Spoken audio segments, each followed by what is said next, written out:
You know how sometimes a word just grabs you, and suddenly you need to know everything about it? Oh, absolutely. Like falling down a rabbit hole. Exactly. That just happened to me with Epiphany. I kept thinking, what does it really mean? Where is it from? How do people actually use it? It's a great word for that kind of deep dive. It's got layers. Totally. So that's what we're doing today. We've pulled together, well, quite a bit actually, dictionary stuff, the whole religious background, and even how it pops up in literature. Right. And the mission, I guess, is to explore all that, the meaning, the history, the different uses, without, making it feel like homework. Yeah, let's just unpack it. So, okay, starting point. The dictionary, Merriam-Webster. It gives a few different takes. The first one, capital E, January 6th. What's the deal there? Is it just like a date? Not just any date, no. That capital E Epiphany, well, it's a big deal in the Christian calendar. For the Western Church, it's mainly about remembering the Magi, the wise men. Following the star. Exactly, following the star to visit the baby Jesus. So it's seen as the first time Christ was sort of revealed to the non-Jewish world, the Gentiles. It highlights that his message wasn't just for one group. Okay, that makes sense. A big reveal. And Merriam-Webster also mentions the Eastern Church doing something similar around the same time, but maybe focusing on something else. That's right. In the Eastern Orthodox tradition, it's often called theophany, and it focuses more on Jesus' baptism in the River Jordan. Ah, okay. That's seen as another huge moment of revelation, Yeah. the Holy Spirit coming down like a dove, God's voice speaking. So it's Christ's divine nature being made known, but through that event. So west is the Magi, east is the baptism. But both are about Christ being manifested, revealed. Precisely. That's the core idea, manifestation. Gotcha. Okay, so moving away from the capital E holiday, the dictionary also says an appearance or manifestation, especially of the divine being. That feels like the root, doesn't it? It really is. The word itself, epiphany, it comes straight from Greek, epiphania. Yeah, meaning manifestation or striking appearance. So originally, it was very much tied to that idea of like the divine breaking through, an insight coming from, well, a higher power. Okay, so that's the original vibe. But then the definition pivots to something more every day. A usually sudden manifestation or perception of the essential nature or meaning of something. This is the one I think most of us think of, right? That sudden aha moment. Exactly. That's the secular epiphany, that flash of clarity.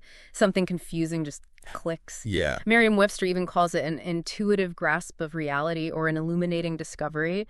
And I really like the kids' definition they include, of a sudden, striking understanding of something. Oh, that's good. Simple. It really boils it down, doesn't it? That sudden comprehension. It just feels so fundamental, that experience. It really does. And we also looked at Wikipedia's entry for the feeling of epiphany. It backs this up, right? That sudden realization idea. But it says it applies everywhere. Science, philosophy. Yeah, any situation, really. A scientific breakthrough, figuring out a tricky problem, just suddenly getting something on a deeper level. It's that same feeling, that sudden insight. It's like the context changes, but the experience itself feels similar. Right. And Wikipedia also brings it back to the Greek epiphania, that striking appearance idea. It's fascinating how this concept, rooted in the divine, is now so key to how we think about insight and learning in general. It makes you wonder, doesn't it, if even the secular aha moment still carries a tiny echo of that original reveal idea. Maybe now it just feels like it's revealed by our own brain instead of, That's a really interesting thought. Yeah, even without the theology, there's often that sense of the idea just arriving, almost like a gift. It kind of points to the mystery of insight, I think. Definitely. Which brings us nicely to literature. Wikipedia mentions James Joyce. Apparently, he was huge in popularizing this secular meaning, the Joycian epiphany. Oh, absolutely. Joyce had a very specific take on it. He described it as a sudden spiritual manifestation, the manifestation being out of proportion to the significance or strictly logical relevance of whatever produces it. Out of proportion. That's the key phrase, isn't it? Totally. It's not about some huge event causing a huge realization. It's often something tiny, insignificant almost. A casual remark, a glimpsed scene. Something ordinary. Exactly. Triggering this profound inner shift, finding the big meaning in the small detail. And Wikipedia says he used this a lot in Dubliners, right? His characters having these sudden moments of understanding that just change everything for them. Yes, Dubliners is full of them. It was a powerful way for him to show the inner lives of his characters, often revealing their frustrations or disillusionment. These weren't always happy moments. No, I bet not. Sometimes realizing the truth hurts. Absolutely. Right. But they were always transformative, a sudden look under the surface. And apparently Joyce was almost like collecting these moments even earlier in Stephen Hero. He thought they were crucial. Wow, actively looking for them. And then there's Emmanuel Levinas, the philosopher. Wikipedia mentions him too, with a totally different angle. Epiphany in the face of another person. Yes, Levinas adds this really powerful ethical layer. For him, encountering another person, their face, their vulnerability, that itself can be an epiphany, a moment where the divine or maybe just profound responsibility is revealed. So it shifts from inside your head to between people. Exactly, an interpersonal, almost sacred kind of encounter. It's wild how one word covers all that. Oh.